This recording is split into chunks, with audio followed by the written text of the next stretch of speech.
Hello everyone. तो आज हम देखेंगे कोड फोर्सेस राउंड 841 का प्रॉब्लम सी इवन सब एरेज। तो इसमें क्या है कि हमें एक एरे दी हुई है और हमें इसमें उन सब एरेज का काउंट बताना है जिनका जो ज़ोर होगा। ठीक है, अगर उस ज़ोर का हम नंबर ऑफ डिविजर्स काउंट करें तो वो जो नंबर ऑफ डिविजर्स वो क्या हो, वो इवन हो। ठीक है, तो इसमें छोटी सी ऑब्जर्वेशन ये है कि अगर मान लो कोई नंबर है, मान लो अगर कोई नंबर हम लेते हैं 28। ठीक है, तो इसके जो भी डिविजर्स होंगे ना वो हमेशा पेयर में एग्जिस्ट करेंगे। कैसा पेयर? ऐसा पेयर रहेगा कि अगर आप उन दोनों वैल्यूज़ को मल्टीप्लाई करो ना तो आपको दोबारा 28 मिल जाए। जैसे 28 के क्या क्या डिविज़र है जो कि पेयर में एग्जिस्ट करते हैं, वो है 1 और 28, 2 और 14, 4 और 7। ठीक है, तो यहाँ पर आपको सारे पेयर में मिले तो जो कि ये इवन हो जाएंगे। ठीक है, 3 पेयर हैं तो पेयर तो हमेशा आपको चाहे जितने भी इवन नंबर ऑफ पेयर या ऑड नंबर ऑफ पेयर हो आपको मिलेंगे, तो even distinct pair distinct divisor आपको मिल ही जाएंगे। पर 36 में ऐसा नहीं होगा। 36 में आपको एक पेयर ऐसा मिलेगा जिसके दोनों वैल्यूज क्या होंगे, सेम होंगे, सिर्फ एक ही पेयर मिलेगा। तो इससे क्या होगा कि इसके जो टोटल नंबर ऑफ डिविजर्स होंगे ना वो आपके ऑड हो जाएंगे। तो आप क्वेश्चन को ऐसा फ्रेम कर सकते हो कि हमें उस इस सब एरे के इस एरे के उस सब एरे का काउंट बताओ जिसका जो ज़ोर हो वो एक परफेक्ट स्क्वायर ना हो। ठीक है, तो इसे हम कैसे करेंगे? तो जब भी हमें कोई ऐसा सवाल आए जिसमें हमें सब एरेस काउंट करने को हो तो अब हमेशा ये हमारी कोशिश रहती है कि हम एक एंड पॉइंट को फिक्स कर दें। ठीक है, उसके बाद अपना आंसर कैलकुलेट करें। तो इस क्वेश्चन को सॉल्व करने के लिए आपको एक ज़ोर की प्रॉपर्टी लगेगी, वो है ये कि अगर आप किसी दो नंबर ए और बी का ज़ोर लेते हो और आपको सी मिलता है। ठीक है, तो अगर आप सी का ज़ोर ए से लोगे तो आपको बी मिलेगा, या फिर आप सी का ज़ोर बी से लोगे तो आपको वापस ए मिल जाएगा। तो ये प्रॉपर्टी आपको पता होनी चाहिए। ठीक है, तो कोई भी अगर अगर आप एरे आपकी हो जिसका साइज n है, ठीक है, तो उसके टोटल कितने नंबर ऑफ सब एरेज हो सकते हैं, n इंटू एन प्लस 1/2 सब एरेज हो सकते हैं। तो हम क्या करेंगे, हम इस एरे के उन सब एरेज को काउंट कर लेंगे जिसका जो ज़ोर होगा वो एक परफेक्ट स्क्वायर होगा और उसको इस वाली वैल्यू में से माइनस कर देंगे तो हमें अपना आंसर मिल जाएगा। ठीक है, तो हम करेंगे कैसे? मान लो कि हम क्या करेंगे, हम एक प्रीफिक्स एरे बना लेंगे जिसमें हम आयत तक का ज़ोर हमारे पास होगा। ठीक है, तो हम क्या करेंगे, हम इस वाले एंड पॉइंट को फिक्स कर देंगे।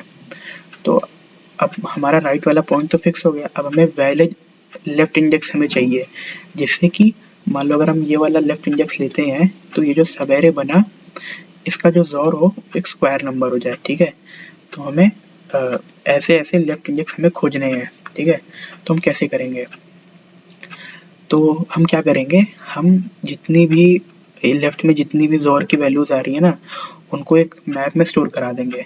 ठीक है, अच्छा उसके पहले देख लेते हैं, अगर आपको यहाँ से लेके यहाँ तक की जो ये एरे बन रही है सब एरे, अगर आपको उसका ज़ोर निकालना है तो कैसे निकालोगे? ठीक है, देखो आपको यहाँ से लेके यहाँ तक का ज़ोर दिया हुआ है और आपको यहाँ से लेके यहाँ तक का भी ज़ोर दिया हुआ है। ठीक है, तो अगर आप यहाँ तक के ज़ोर का इसके एक जस्ट पहले वाली वैल्यू से ज़ोर ले लोगे ना तो आपको यहाँ से लेके यहाँ तक का ज़ोर आपको मिल जाएगा। जैसे कि मान लो अगर ये हमने क्या लिया है, ये इसने यहाँ पर हमने ये वाला जस्ट केस लिया 42153 वाला 42153, तो यहाँ मतलब यहाँ तक पहले वाले इंडेक्स तक का ज़ोर है 4। इसके अगर आप इन दो वैल्यू को ले लोगे 4 और 2 को तो इसका ज़ोर होगा 6। आप 421 को ले लोगे तो इसका 7। उसी तरह यहाँ तक ले लोगे तो 2, यहाँ तक ले लोगे तो 1। तो अगर मान लो अगर हमें क्या चाहिए, अगर हमें इस 3 वैल्यू का ज़ोर चाहिए रहा है 153 का, तो हम कैसे निकालेंगे? हम यहाँ का ज़ोर, हम यहाँ का जो ज़ोर है यानी 1 का ज़ोर ले लेंगे कहाँ किससे, इस 1 के एक जस्ट पहले वाले जो प्रीफिक्स में जो ज़ोर होगा उससे, यानी 1 का ज़ोर ले लेंगे हम 6 से। तो 1 का ज़ोर अगर आप 6 से लोगे तो आपको कितना मिलेगा, 7। तो 7 क्या है, वो 7 इस वाली वैल्यू का ज़ोर है। ठीक है, तो आप ऐसे ज़ोर कैलकुलेट कर सकते हो। तो हम क्या करेंगे, हम एक वेक्टर या एक एरे लिस्ट में ना सारी स्क्वायर वैल्यूज़ को स्टोर करा लेंगे। ठीक है, और उसके बाद हम हमें राइट वाला पॉइंट तो पता ही है, तो हम इस राइट वाले मतलब ये जो राइट वाला एंड है तो इसका ज़ोर तो यहाँ तक हमें पता ही है, तो हम इसका ज़ोर लेंगे किससे, अपनी स्क्वायर वाली वैल्यू से, और देखेंगे कि क्या कोई ऐसा वैल्यू हमें मिल रहा है जो कि लेफ्ट में ऑलरेडी प्रेजेंट है। ठीक है, अगर ऐसा है तो अगर आप, तो इसका मतलब ये कि अगर आप इस वाली लेफ्ट वाली इंडेक्स से इस राइट वाली इंडेक्स तक का अगर आप एरे लो और उसका अगर आप ज़ोर निकालो तो आपको वापस वो स्क्वायर वाली वैल्यू मिल जाएगी इस वाली प्रॉपर्टी से। ठीक है, तो इसमें हम यही करेंगे, हम सारी स्क्वायर वैल्यूज लेंगे और उसका जो हमने एंड पॉइंट फिक्स किया है उससे हम उसका ज़ोर ले लेंगे और काउंट कर लेंगे कि उसके लेफ्ट में कितनी बार वो वाली वैल्यू हमें मिल रही है, और उसको एक वेरिएबल में स्टोर करा के अपने इस n इंटू एन प्लस 1/2 से माइनस कर देंगे। ठीक है, तो बहुत सिंपल सा क्वेश्चन था, इसका कोड देख लेते हैं।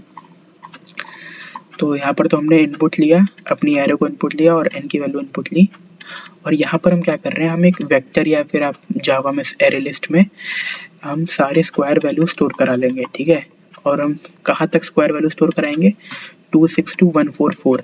क्यों, क्योंकि जो आपकी n की वैल्यू है ना वो 2 लाख तक दी हुई है, इसलिए हम यहाँ तक ही सारी स्क्वायर वैल्यू स्टोर करा लेंगे। उसके बाद हम क्या करेंगे, हम लूप लगाएंगे 0 से n तक, और ज़ोर क्या स्टोर कर रहा है, ज़ोर बता रहा है ith तक जितनी भी वैल्यू है उनका ज़ोर। ठीक है, वो हमें ज़ोर में हमने रख लिया, यानी जो हमारा राइट वाला एंड है वहाँ तक का ज़ोर हमें पता चल चुका है। ठीक है, अब हमें लेफ्ट वाला एंड खोजना है, तो हम क्या करेंगे, जितनी भी स्क्वायर वैल्यूज हमारे पास हैं हम उनको एक करके लेकर आएंगे। ठीक है, और एक चीज़ और कि अगर मान लो कि कोई भी जो हमारा ज़ोर अगर अभी जो है वो किसी भी क्या कहते हैं आपका स्क्वायर वैल्यू के बराबर हो गया तो हम उसे वैसे ही माइनस कर देंगे। काउंट में हम क्या ऐड कर रहे हैं, इस काउंट में हम ऐड कर रहे हैं कि किस किस सब एरे का जो ज़ोर है वो एक परफेक्ट स्क्वायर है। तो अगर किसी का पहले से ही परफेक्ट स्क्वायर है तो उसे हम काउंट में ऐड कर देंगे, नहीं तो हम देखेंगे कि हमें लेफ्ट मतलब इस वाले सब एरे का जो वैल्यू जो ज़ोर है वो स्क्वायर बनाने के लिए हमें लेफ्ट में किस वाली वैल्यू की नीड पड़ेगी। ठीक है, हम उसे यहाँ से कैलकुलेट कर लेंगे, कैसे, ज़ोर का ज़ोर ले लेंगे जे से, जे क्या है, स्क्वायर वैल्यू है। ठीक है, तो अगर तो मान लो वो वैल्यू काफ़ी बड़ी हो जा रही है तो हम आगे बढ़ जाएंगे, नहीं तो काउंट में क्या ऐड कर लेंगे कि लेफ्ट में ये जो हमारा ये नीड वाली वैल्यू है कितनी बार आ चुकी है। क्यों, क्योंकि इस वाले राइट एंड के लिए वो सभी लेफ्ट वाली वैल्यूज एक क्या कह सकते हैं वैलिड पॉइंट बन जाएंगे। ठीक है, यानी अगर आप ये वाला राइट वाला इंडेक्स ले रहे हो तो लेफ्ट में आप इन सभी वैल्यूज को, अगर इनमें से किसी भी वैल्यूज को लोगे और फिर ये जो सब एरे बनेगी उसका ज़ोर कैलकुलेट करोगे तो आपको वही स्क्वायर वाली वैल्यू मिल जाएगी। मान लो कि अगर कोई लेफ्ट में कोई वैल्यू 2 बार आती है, मान लो एक बार यहाँ आती है, हाँ मान लो एक बार यहाँ आती है और एक बार यहाँ आती है। ठीक है, तो आपको 2 बार मिल गया कि हाँ भाई एक पर्टिकुलर वैल्यू, ठीक है, जो कि यहाँ भी आ रही है और आपको यहाँ भी आ रही है। ठीक है, तो इसका मतलब ये कि अगर आप यहाँ से लेके यहाँ तक की जो आपकी जो सब एरे होगी, ठीक है, उसका जो ज़ोर होगा वो भी एक होगा, और यहाँ से लेके यहाँ तक की जो सब एरे होगी उसका भी जो ज़ोर होगा वो भी एक स्क्वायर होगा। ठीक है, तो आप अपने काउंट में उस जो लेफ्ट में जितनी बार भी वो वैल्यू आई उसको आप ऐड कर लोगे, और फाइनली जो जितने भी टोटल सब एरे होंगे उसमें से आप उस काउंट को माइनस करके आंसर प्रिंट कर दोगे। तो ये क्वेश्चन ज़्यादा टफ नहीं था, पर इसका जो इम्प्लीमेंटेशन था और ये जो सोचना था ये थोड़ा सा मतलब थोड़ा ट्रिकी है, और बाकी थैंक यू।